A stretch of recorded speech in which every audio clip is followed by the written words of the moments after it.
How do you win a game of Splatoon? You knock out the objective, of course, or failing that, you get more points than your opponents. Sounds simple enough, but your opponents aren't going to let that happen. They're trying to win, and they're going to try and stop you at every chance they get. And so if you want to win despite your opponents, you have to find a way to force it. You have to find something that you can do to advance your objective that your opponents aren't able to match or counter. You have to find an advantage. The neutral is a term we use a lot in the competitive scene, and personally I don't like it. Not because it's wrong at all, I just don't like it because I think it distracts us from what I think is important in positions that we would normally call neutral. If you look hard enough, you can always find a difference or an imbalance that can give you an advantage over your opponent. To give a simple example, let's have a quick look at two different team compositions. Let's go a pencil plus double midline comp and a zombie brush comp, because why not? And already, just by looking at these comps, before we even get into the game itself, there are some advantages that each team can play to. The pencil comp has a very strong range advantage over the zombie comp, as well as having stronger, more reliable, and more impactful specials. The brush comp, on the other hand, may have less range, but has better tempo, and paints a lot better. And sure, they have worse specials, but this comp doesn't rely on certain specials to be active for the team to be active on the map. The pencil comp has to wait for their cooler. The brush comp doesn't have a cooler to wait for. There are also a bunch of advantages that will show up as the game progresses, things like having good control over the map, even if it is only certain parts, having more specials ready than your opponents, having high ground, heck, even something as simple as holding the objective is an advantage you can use over your opponents. Having one small advantage over your opponents isn't enough to win you the game, but multiple? That becomes harder to stop.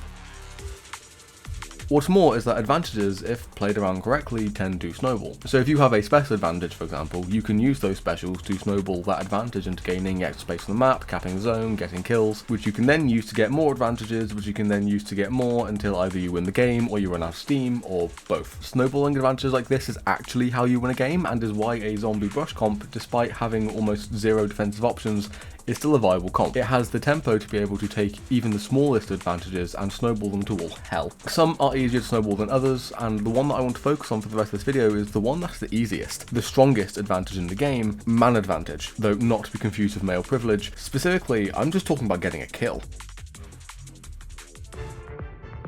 With all the advantages I listed earlier, they all came with a trade-off of some kind. Sure, the pencil comp had a lot of range, but it had low tempo as a result. Having control of one side of the map is great, but weakens your control elsewhere. But when you get a kill, is there a downside? Like, before you get a kill, maybe you have to expose yourself, leaving yourself open to getting killed. But that's about it. And okay, sure, it's because kills are rewards for correct plays, but they still put you in an advantage state, and my god are they impactful. Let's say you kill an enemy and they're able to super jump back in. That player is now out of the game for 11 seconds. Longer if they can't super jump. That's 11 seconds where your team has an extra player to paint the map, push the objective, force 2v1s and pick up more kills. And let's not forget, Splatoon is an incredibly fast-paced game. This is a game where most weapons can kill you faster than you can physically react. 11 seconds in a game of Splatoon feels like a lifetime. I really cannot emphasize just how fast this game is. Just imagine all the things you can do with 11 seconds of advantage like that. All the things you can do to snowball your game massively in your favour. And that's not the only thing kills do. They also half the special meter of the deceased. Understandable, as it is the only form of universal counterplay we have for specials, but it's kind of unfair when you consider that specials are supposed to be an equaliser. If you're falling behind, specials are supposed to give you a quick boost in power to help you keep up. But if the enemy team has an advantage and is pushing, they're pretty likely to get kills, which in turn reduce your special meter, which slows your special output,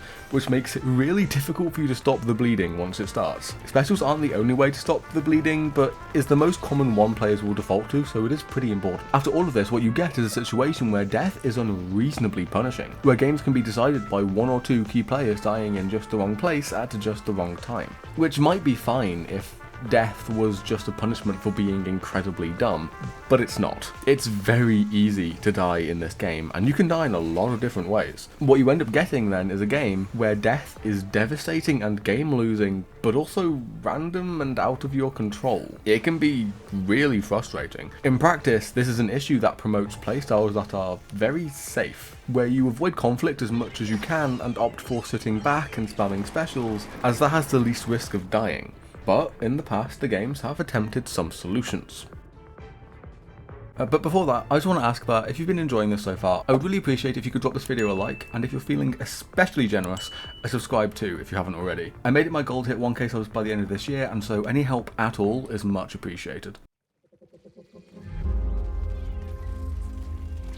One of the ways the games have tried to get around this issue is simply by making it harder to die, either with invincibility like with Bubbler or Kraken, or by giving you some extra HP like with Ink Armor. And these solutions work, but they're not great. Making a player invincible like with Bubbler is a bit too strong of an effect, with too little options for counterplay. We don't have any real form of crowd control in this game like stuns and roots, so pretty much the only way players can interact with the enemy team is by damaging them. Invincibility takes away that option. In Splatoon 1, Bubble and Kraken had a knockback as some kind of counterplay, and it worked for Kraken, and it was still broken. Armor tried giving you HP instead of making you unkillable, which might have been fine if it didn't invalidate a frick ton of weapon classes. Like, seriously, Armor was so incredibly polarizing of a special, people are still sleeping on Splat Roller 2 years after Splatoon 3's release, partly because Armor made it nigh unplayable, and people still remember that. Armor was good, but not a healthy solution. But Splatoon 3 tried something a bit different. What if, instead of preventing death, we made the punishment for death lower?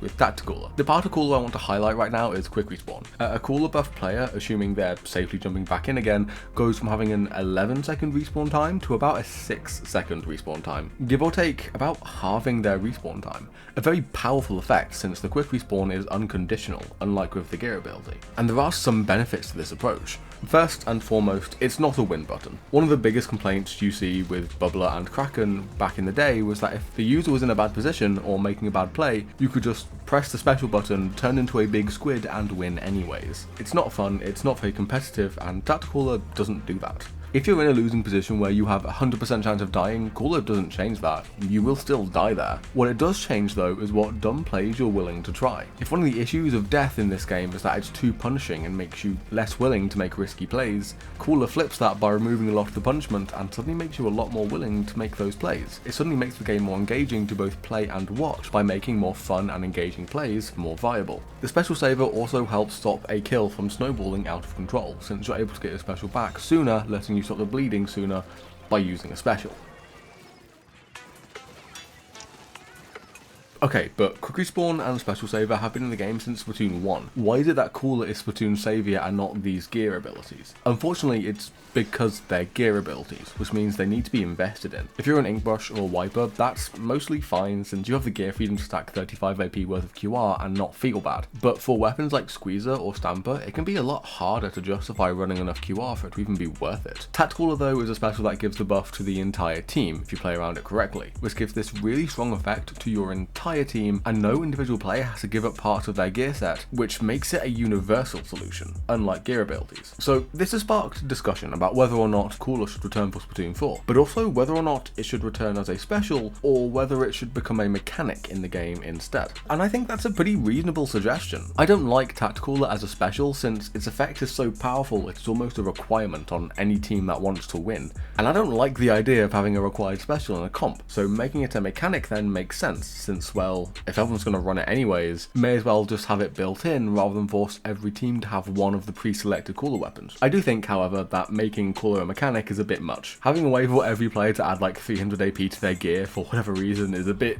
too much, especially since a mechanic like this would have the weapons that can make good use of these abilities, like shooters, and we don't like shooters on this channel. Instead, I think we should think a bit smaller and make Quick Respawn the mechanic instead. Now, I have way too much free time on my hands, so I want to give my suggestion for how a mechanic like this would work. What if each player just had a quick respawn bar? A little bar that represents how long your respawn timer is. If it's empty, you respawn really quick, and if it's full, you respawn pretty slowly. This bar fills up as you get kills, but maybe slowly drains if you go a while without getting kills. Literally just like having Quick Respawn equipped on you at all times. And I think literally just having Quick Respawn be a thing everyone gets access to at base, will go a long way to fix this issue. That's my idea at least. I have another idea for an ability that should become a mechanic that would help counterbalance everyone suddenly getting access to Quick Respawn, but this is getting long enough as it is, so I'll just have to mention it in my next one. As always though, if you have ideas of your own for how you'd fix this issue, or if you don't think this is an issue at all, feel free to let me know in the comments, but with that, pasta la vista.